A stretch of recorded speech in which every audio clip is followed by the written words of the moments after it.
So the panel will actually commence with a short presentation from Daniel, and then we'll jump into the discussion with our panelists. And I'd like to remind everyone that we are very happy to take questions from the audience, so I'll make sure to allocate some time during the latter part of the session. Daniel.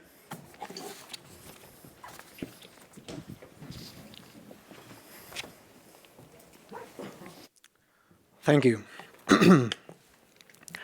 So when I was 6 years old, my mother asked me, "Son, what do you want to become when you're old?"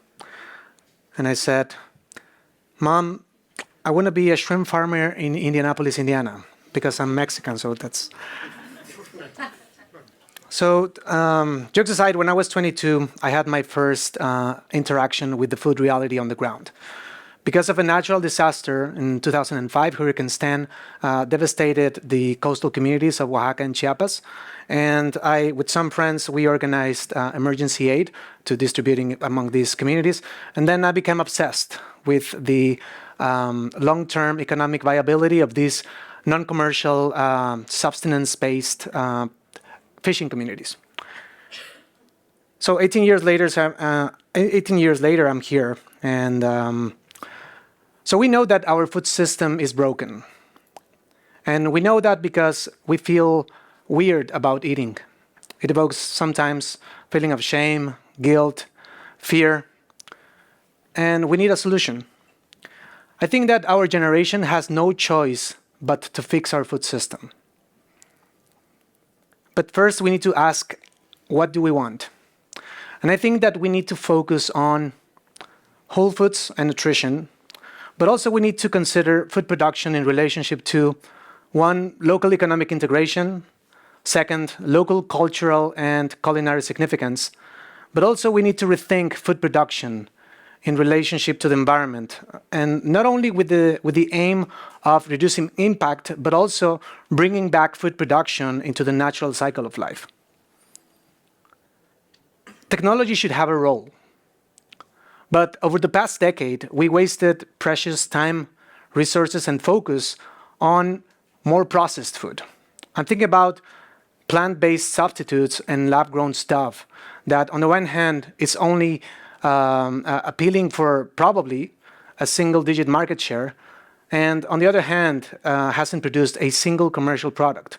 So I don't think we can bet the future of our planet and the future of our food system into these technologies or these products.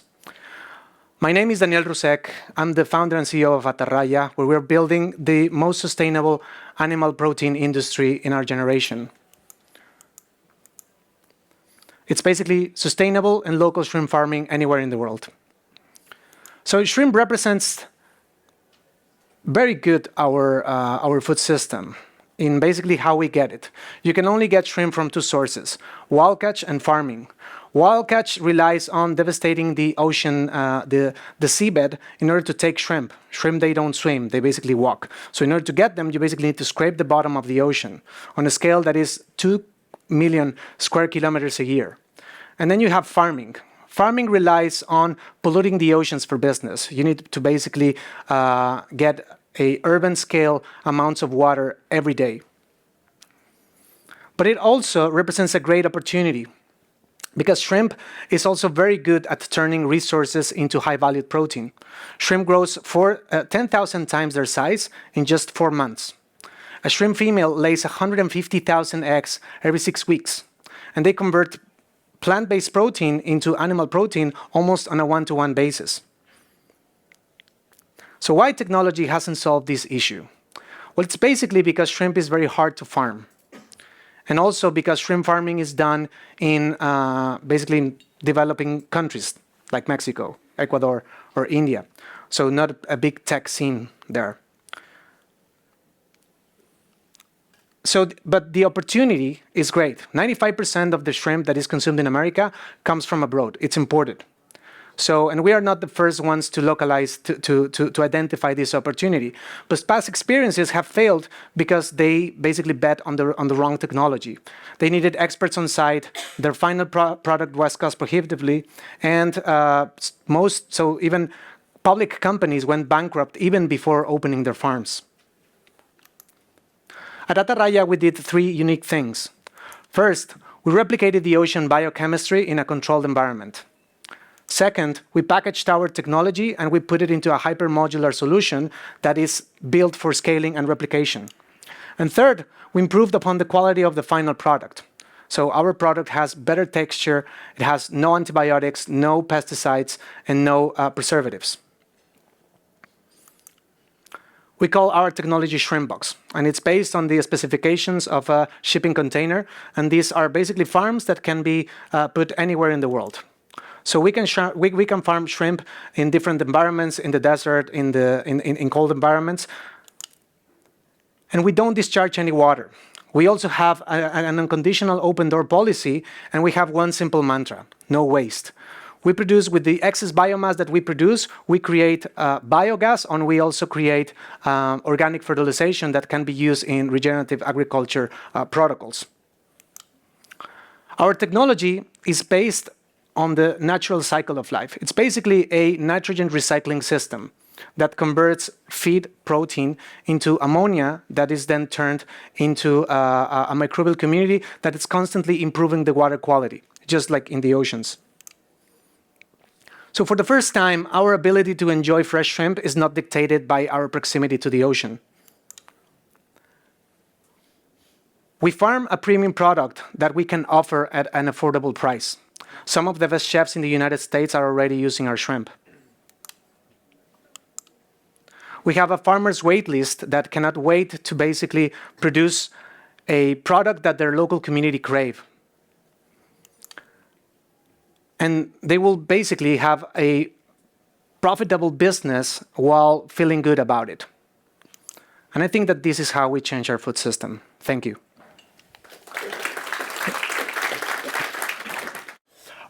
So perhaps I'd like to start the conversation following from some of the points that Daniel made about the food system being broken, the rethinking of food production, and in light of the different sort of structural forces at play. On one hand, we have this rapidly growing population, and on the other, we have the impact of climate change, which obviously affects arable land. So perhaps, Sharon, if I can start with you, looking at the food production side first, what are the problems with the current food system today? So we have many, many challenges. And first, let me just open by saying that you cannot solve the climate crisis without solving the food crisis. Over about 1/3 of all emissions come from food production, obviously including agriculture. And we are doing some profoundly wrong things. I think we need all the tools in our toolbox. I don't think that we are in a position, for example, to say this method will not work. It's really about looking at the world, looking at the economic, local, climate,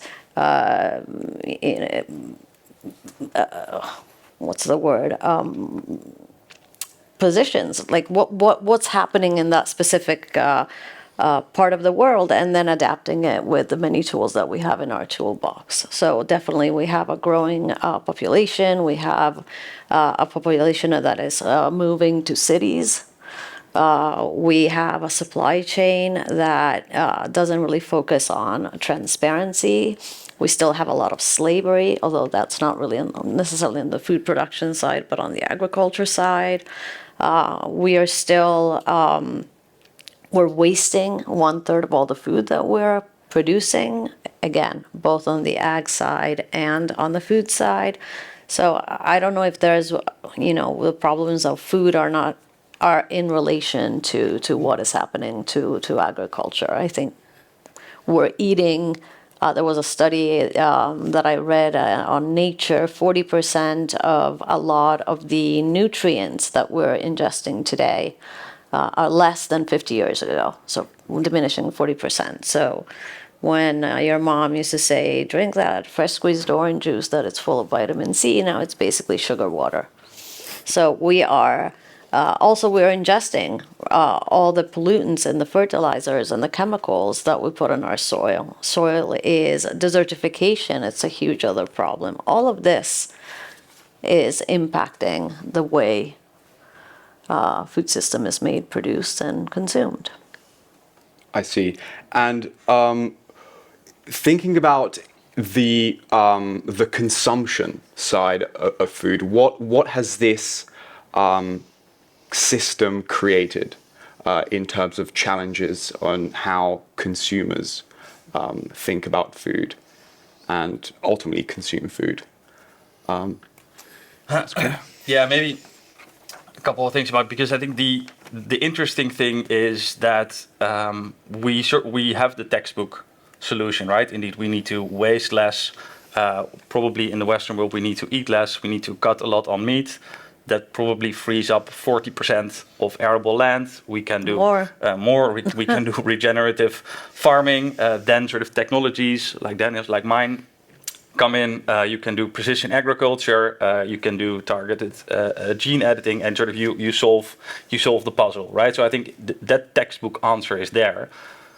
What I have learned in the past 5 years working with Meatable is that food is so cultural, and that's why it's so slow to change patterns. Because I think that's in the end where the biggest bang for the buck is. But on the other hand, that's the one that's so difficult, and partly that's because we just crave food and it's cultural and we like our food, and part of it is that for a lot of people, cheap food is a priority. I see. And in terms of the kind of pure health impacts that we are seeing on populations as a consequence of this food system, Sourav? Sure. Just to introduce myself, I come from a smallholding farming family in India, and I'm also a healthcare expert. So we obviously eat food to be healthy and to sustain. So we really can't take out health from the entire equation when we're talking about AgTech. That should be the central pillar around which we need to build AgTech, essentially. That's my view. Now, none of the countries in the world are on track to contain obesity in men and women. I think about 18% women and slightly less men are obese around the world. Essentially, 1/3 of the world's population is obese, and this is not necessarily due to overconsumption, because of also malnutrition. So we are essentially ingesting food or having food which is depleted in its nutritive values. That's a huge element of where we are going wrong, as Sharon was pointing out. Alongside that, where we are also lagging or in our understanding is that we can't really go with a spade and try and fit the one-size-fits-all around the world. All our approaches and each and every bit of AgTech we think we can use has to be nuanced. Nuanced to the geography, the culture, the food heritage, as Dan just pointed out. And they need evolution. It's not necessarily we have to come with a very, very radical approach and just change the way we eat. But they can be evolved in a nuanced way so that there is more acceptance, the demand is not lost, and it's easy to build that market for AgTech, so to say, to have those consumers ready to accept. And I think that will also help policymakers, because as everyone knows and is in the news, we've seen farmers in France, in Wales, coming up in arms against the policies that are trying to make farming more more sustainable, but it's not working. And why is that so? If we look into the very finer details, we'll understand that resistance comes from what they're used to versus what they have been told. There is hardly any proper meaningful communication going to them to really show the value, the long-term value of where they are falling short now and where they can head towards. So I think it's a multi-pronged approach, finally speaking. If we take the UK into perspective, say, for example, hypothetically speaking, if we have DESNZ, which is the Department of Energy Security and Net Zero, DEFRA, and say, for example, the Department of Health and Social Care working together to come up with the policies which will essentially improve the health of the nation, at the same time ensure that we have food security, we would have an ideal system. But then again, this is utopia if you look at how governments work. But it is absolutely possible, and it has happened in other parts of the world, in other analogous areas. For example, I can cite an example from China, where they were trying, or rather struggling, to boost their automobile recycling, so to say, where the old cars were reclaimed, but they were not put into good use because of policy differences. So, for example, the good parts in automobiles were not used for new cars because they had regulatory roadblocks there. So the government there was able to bring the two departments, say the recycling industry and the regulatory side of the ministry, together to come and make those changes, so that then those automobile parts could be used for remanufacturing of automobiles. And that shot the remanufactured automobile industry to the roof. So this is just an example to cite that can also be transferred to the agri-tech and food area.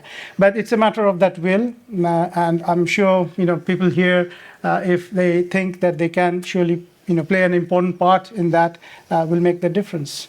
I see. And in fact, yeah, I think I'd like to really get into sort of thinking about some of the case studies, some of the more sustainable practices, technologies, and innovations that really have the potential to transform the current food system and address some of the issues that we talked about, right? Both on the production side, whether it's soil degradation, food waste, erosion, to the impacts on the consumption side. So as you've cited, the health impacts, right? So I think in terms of innovations broadly, I'm seeing kind of two frontiers. One is focusing more on how to make the current agriculture and farming practices more sustainable. And the other is kind of leveraging cutting edge science and technology to really explore novel or kind of revolutionary ways of food production to meet that future demand as a consequence of populations rising. So I'd like to start with the former part and just focusing on some of the novel science-based solutions that are driving innovation within food systems. And perhaps, Krijn, what do you think are the most promising developments within this space, and kind of ultimately what problems are these solutions trying to solve? So I would be not a very good CEO of Meatable if I would not say that cultivated meat is one of the developments I think on the forefront. I do need to say that, especially on the production side, it's even what we are doing as an industry is a drop in the bucket. So I think here it's really we need all the different technologies to come together to even make a small dent into the system, just because it's so large. If you look at our own models, not even into the 2030s, but into the 2040s, you can even think about sort of double-digit market share numbers if we are sort of very aggressive in our scaling. So I think that's one important note to make. I do think that something like cultivating, we all know that meat is one of the biggest inefficiencies in the system. If you really talk about feeding the world, it's very inefficient to go through an animal, especially if it's a cow. After that, if it's a pig, because they're just very inefficient in sort of how they transfer plant-based materials into meat. So I think that's what we are doing is really on the forefront there. But like I said, it's just a drop in the bucket.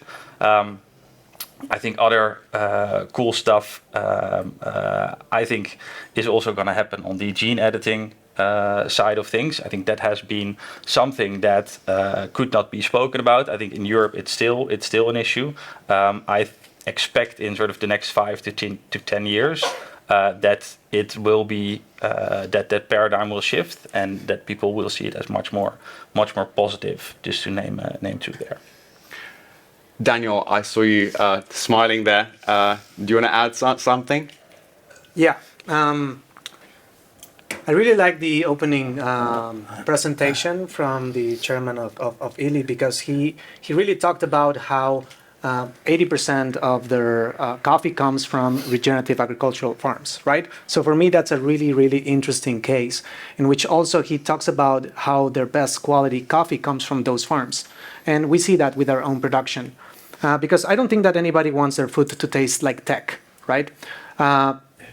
So and talking about efficiency, we need to talk about basically the food production system that we have today was basically built solely on that, and completely disregarding the nutrition aspect. And I think that, so we for instance spend a lot of time thinking about how our operations connect to the local environments in terms of the culinary scene. We work very close with chefs. We work very close with local communities. When they go to our farms and they see, I don't know how many people here have ever seen a live shrimp in their lives, right? It's very interesting, and I think that we need to get that connection with our food. I think that we have these very weird emotions when we are talking about food that can only be reconnected if we see how it is produced, right? So we focus a lot on that, and also about how can we get other efficiencies. Like for instance, we work with data centers because they produce excess heat, and in order to farm shrimp in Indianapolis, we need to invest in heating the water, right? Shrimp is a tropical animal.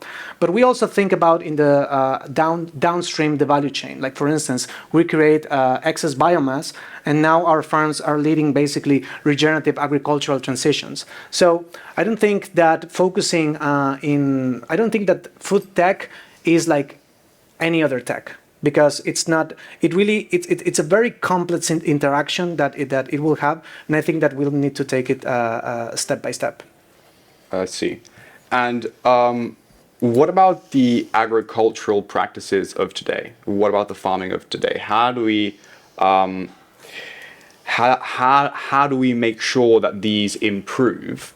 Obviously, we talked about kind of the frontier technologies, but there's also a lot to be done in terms of regenerative agriculture, ensuring that carbon emissions come down for the farming sector, digitalization, and there's obviously a lot of talk about AI and generative AI and how this can ultimately have an impact in every sector. So Sharon, I'm wondering what do you think has the most potential to be deployed across the current farming and agricultural practices? So as I said before, I think we have so many different solutions, and it's really about looking at where you are. And nuance was the word I couldn't remember from before, but it's looking at where you are and then deploying the right solution, because a place like Singapore is not the United States. Singapore will have to use technology, a lot of technology, to be food secure. It doesn't have like a lot of land to cultivate anything, right? But let's say on the agriculture side, obviously precision agriculture, controlled environment agriculture, but also looking at regenerative agriculture, I think what they all have in common is policies. And if we don't really understand that who we're talking to, farmers, and B, creating policies that work for them, and we will not go anywhere. So yes, agriculture is the less digitalized sector out there, and so if we are not investing in teaching farmers how to use drones and satellite imagery, we can't expect them to be positively receiving all this new information and not being afraid of automation or robotics or anything that is out there that is so far away from what they're accustomed to. And obviously incentivizing, for example, regenerative agriculture. We have to create a model where farmers will not feel that they're losing their livelihoods or putting, in changing the way they go from a yield intensive crop production to a completely different one, where for sure in the first couple of years they're not going to be able to produce the same amount of food that they were producing before. So there's a lot of, I think, nuances that we need to think about.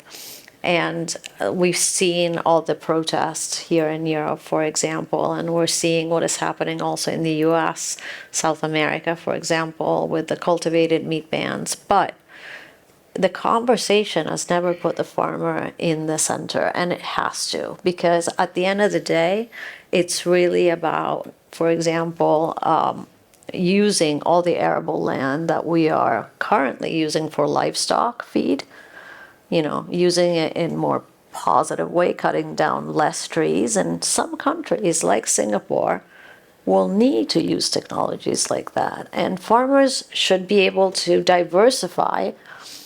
I currently live in Italy, floods, drought. There are so many disasters that, put farmers way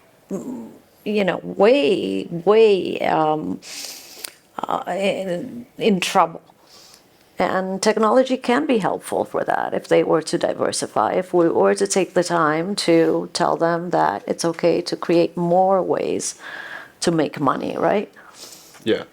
And how much of this, though, is kind of geography specific, context specific? For example, I have a dear friend who works on a farm between Argentina and Brazil, and he produces soybeans. And obviously, we talked about all the kind of digital assets, drones, but they're not thinking about that, and their margins are so kind of small that any investment into this is, I would say, to some extent prohibitive. So what are the solutions for countries that are not the developed countries in the European Union, for example? Sourav, I know you pointed out how the response needs to be nuanced and geography specific. So Sure. Perhaps you can elaborate on that. Absolutely. So I'll just probably expand that with an example. So when we were young and growing up in a place where what is now known as aquaponics, where you grow fish and vegetables alongside. This has been there since ages, for thousands of years in Asian countries where you grow rice and fish, shrimp included, crabs, climbing perch fish, if anyone knows that. So these grow alongside the rice crop. So their manure fertilizes the rice crop. They eat the pests. As a young or a teenager, we used to go and fish those from the rice fields. Now, in the recent 20 years or so, every other year or a few years, we hear that 50 odd or 100 odd children have died or in hospital because they have gone and fished those fishes. They're still there, but the amount of pesticides and herbicides we're using are killing human beings now. So anytime I go and try and buy something from a local market, I'll have to ask them, does it come from a paddy field or does it come from a pond or a lake or whatever it is? So this is an example of where something that could have been translated into modern technology more fruitfully has gone wrong. And this is where the biggest gap in developing world is, the lack of investment in training and education, which is where the farmers need to be educated and taught as to what the implications of what they're doing now with the intensive agriculture is. And there's hardly any investment in that. The government is doing what it is trying to do, but as you can understand, there are layers of different parties having more control in certain regions of the country where they won't allow, what the central government wants as far as developmental programs are concerned to go into the population. So there are various regional and global issues that will stop these kind of things. So from Center for Big Synergy, we try and educate farmers primarily around these areas, because smallholding farmers don't see their piece of land as an enterprise. They still see that something to live off.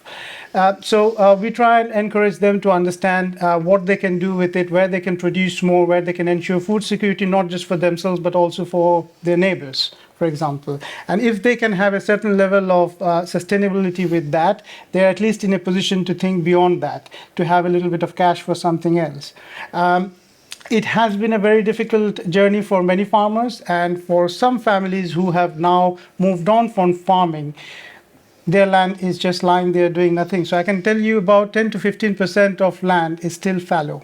Proper arable land is fallow because families have moved on. It is no longer profitable to do smallholding farming. Children have gone on to do other jobs. They're no longer interested in farming. So there's a huge gap. It's not necessarily the stats that we see that we need so much more of arable land to feed the growing population. Not necessarily so. You have to look at these finer details that I just pointed out to see where land can be used. Can it be used as a cooperative, the entire village who are smallholder farmers? Can they lease their land to a corporation who can then grow in more modern ways and obviously provide them with the food as well as cash? So these are sort of things that communities are working on, and I'm very happy that there are many new and very young entrepreneurs who've left high-paying jobs in cities to go back and who are actually putting together villages, small-holding villages, and they are coming up with such modern ways of farming, be it polyfarming or aquaponics, and that is making a considerable amount of change in the local community, not necessarily just with prosperity, with education.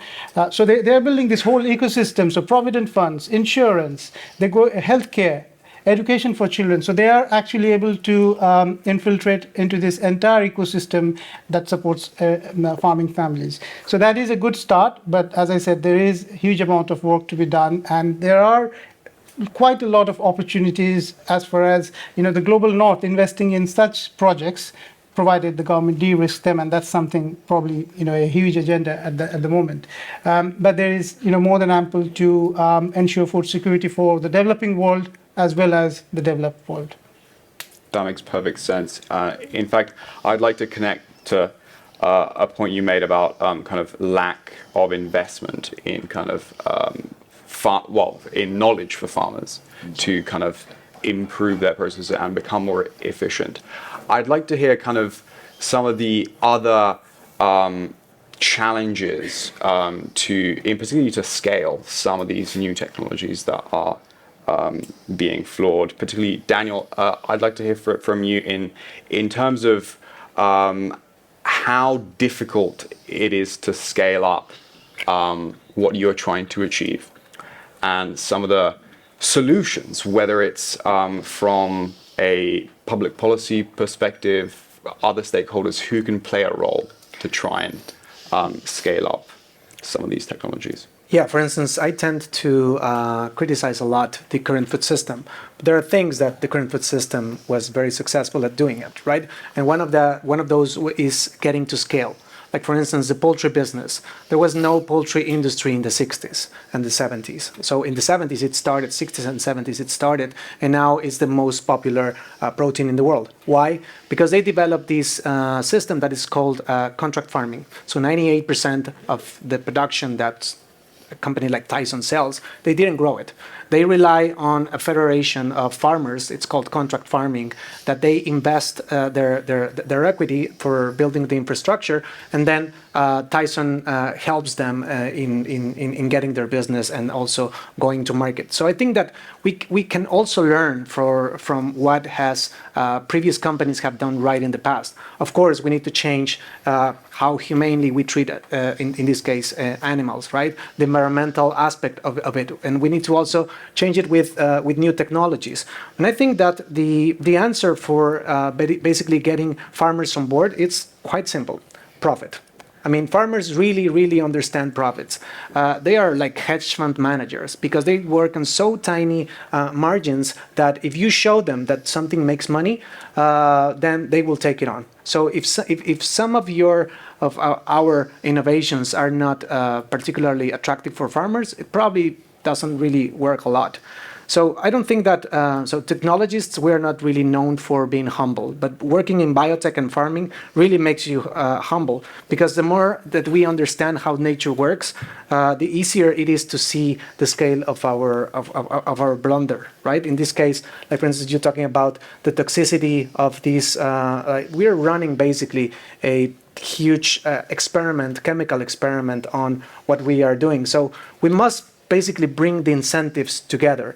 And I think that one of the most important opportunities right now is consumer, because consumer wants, we don't want to basically to have a trade-off between having a great culinary experience, but also feeling good about our choices. So, and we are willing to pay more for it. So I think that profit and serving this new consumer is the way to go. I have a couple more questions on this, but I'm, in the interest of time, keen to gather a few questions from the room. If there are any, there's a microphone will be coming around. Gentleman in front. I didn't know you were going to ask me right away. Daniel, nice to meet you this morning. I'm David Bennell from the Investor Network TIFS, and I'm an investor myself. And I'm wondering what the panel feels about what we call at TIFS the missing middle of food systems investing. There's a lot of capital out here, and it's not being pulled through to the farmers, ranchers, fishers, the people we supposedly say we care about. What needs to change, Daniel, for you and Kieran, for you to get the kind of funding you need? What changes would you expect of us to make it easier to find you and to get money where it belongs? Thank you. No, I think it's a good thing that investors are demand to see something, demand to see traction, and demand to see a business case, right? So in our case, basically, what I strive to do is to find the right business model and the right profitability profile, so that we can get to scale, basically by including others. I think that one thing that I would ask is to reconsider what we think is food tech, right? Because I think that we need to prioritize health, and we need to basically produce things that the market already wants, right? And then just fix how we supply it. So if investors are just more open to that definition of food tech, I think that would be good. Yeah, maybe to add, so for me, the situation is different if you look at precision fermentation. I think there's sort of this gap between, on the one hand, you have the very early stage investment where it's still R&D, there's a lot of value created, so that's pretty easy to fund.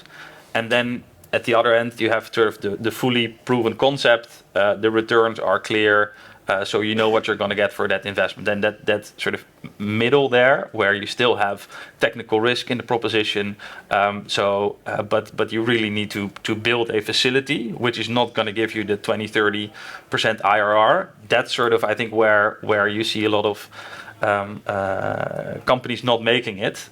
So I think that's for investors to really, I think there's an opportunity to understand that space better, and I think there's also an opportunity for governments to step in there as well. If I may, one thing that is truly missing, I think, it's the infrastructure in general of having a food system that works. It's so siloed, and everybody just does their own thing, that until we start thinking as a system and build the infrastructure, we're just going to chase our own tails. Unfortunately. And you're laughing. Very honest. Perfect. Thank you so much. I'm afraid that's all the time we have for you today. Thank you very much for sharing your insights. Daniel, Sharon, Sourav, Krijn, thank you so much.